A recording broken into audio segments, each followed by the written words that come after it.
Coming up on Mountain News this morning, the UK men's basketball family hosted fathers and daughters for the holiday. And fathers and their families took to the streets of Lexington to celebrate fatherhood. Dedicated to Eastern and Southern Kentucky, this is WYMT Mountain News this morning. Good morning, I'm Olivia Calfee. We are coming up on 5 a.m. on Monday, June 17th. Now let's go on ahead and check in with meteorologist Tim Drawbridge for a look at your forecast this morning. Good morning, Olivia. Good morning, everyone. Dealing with a steamy start to your Monday. It is 72 degrees outside our door. And yes, a little fog trying to develop. And we've seen some fluctuations in the visibilities here across eastern and southern Kentucky over the last couple of hours. Visibility at Harlan and Jonesville right now at 7 miles. Temperature-wise, we're pretty much upper 60s, low and mid 70s until you get into the high terrain out to our east and extreme western portions of Virginia. And the satellite weather composite still showing some clouds streaming across portions of the Commonwealth. But don't worry, we're going to get the sunshine today. It's just going to be hot. It's going to be humid and a forecast high as we end up popping a shower and thunder shower threat late this afternoon to this evening, getting into the lower 90s in Hazard. More about a very hot and muggy 7-day forecast coming up in a few moments. Olivia? All right, Tim, thank you. As some fans traveled to Omaha to cheer on the Batcats in person, dozens more have attended watch parties back in Lexington. At the Tin Roof, several University of Kentucky alumni and current students gathered to watch the Cats battle it out against NC State.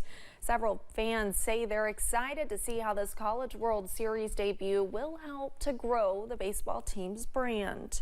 That's what I love about Kentucky is that we don't have a professional team, so like when we get into something, it's insane. Like I remember when we won volleyball and all of us went insane for it, so I think it's going to be really fun. And we will have more about the nail-biting game coming up in sports. Kentucky baseball's head coach and girl dad Mark Pope, alongside his daughters and Kentucky basketball staff, hosted their annual father-daughter camp. Activities included dribbling and shooting practice, watching film and old games, and a father-daughter dance taught by Mark Pope's daughters. Participants say it was special to share this experience with their little ones. So it's really special because basketball is something we all share. It's not just boys, not just men, but it's something for our daddies and daughters to share together, and mothers and daughters. All those in attendance were decked out in the blue and white, celebrating Father's Day the best way they know how. And ahead of Father's Day, Lexington Leadership Foundation's Fatherhood Initiative hosted a celebration to recognize the many dads across Lexington on Saturday. The event is in its 20th year, and it all starts with breakfast and concludes with a march, which leads fathers and their families through the streets to honor the community's dads. A lot of fathers feel like they're underrepresented. They feel like they don't have a voice. And so events like this help to empower dads and let them know that you're needed. Father and community activist Daveen Karama says after years of coming, each year brings new and seasoned dads to come together and support one another. A rising senior at Union Commonwealth University is giving books to those in need to keep kids reading over the summer. Cassidy Kugler started a book drive that will last until July 14th. Kugler plans to give the donated books out to families in need to help give children a new activity to do this summer. She says the idea came from her own experiences growing up and reading during the summer. Reading is so important, especially at a very young age and in the summer when children are bored. It's like kind of a funny story. I would read books so fast in the summers, my mom would have to take me to the thrift store to get books. So I just think it's really important in the summer, especially also between like grades changing, I guess. So from like kindergarten to first grade or preschool to kindergarten and up, like it's so important. Those like summers are so important. Kugler says there are currently 3 drop-off points at Leslie County Library in Hayden, Mountain View Elementary School, and Stinnett Elementary, with the plans to add more in the future. Many great athletes have come out of Eastern Kentucky: Reed Shepherd, Trent Noah, and Whitney Creech, to name a few. Jenkins product Kimber Collins is looking to add her name to that list. Collins was recently crowned the Middle School Female Academic Archer of the Year to go along with her 2024 NASP World Championship.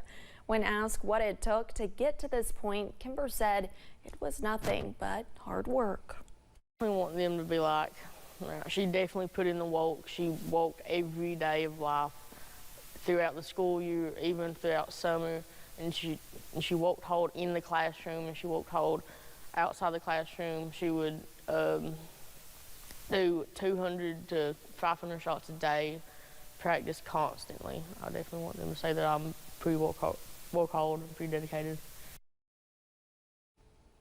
Officials believe that Kimber is the first archer in Jenkins Middle School to win a state championship in archery and is also believed to be the first national champion from Eastern Kentucky.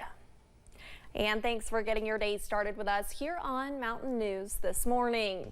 When we return, we continue looking at how folks celebrated Father's Day over the weekend. And remember us saying once the heat and humidity set in, it was going to set in? No relief in sight this week, so how hot do we get? We'll let you know. Your 7-day forecast, the First Alert 7-day forecast, is all coming up as your WYMT Mountain Morning News continues.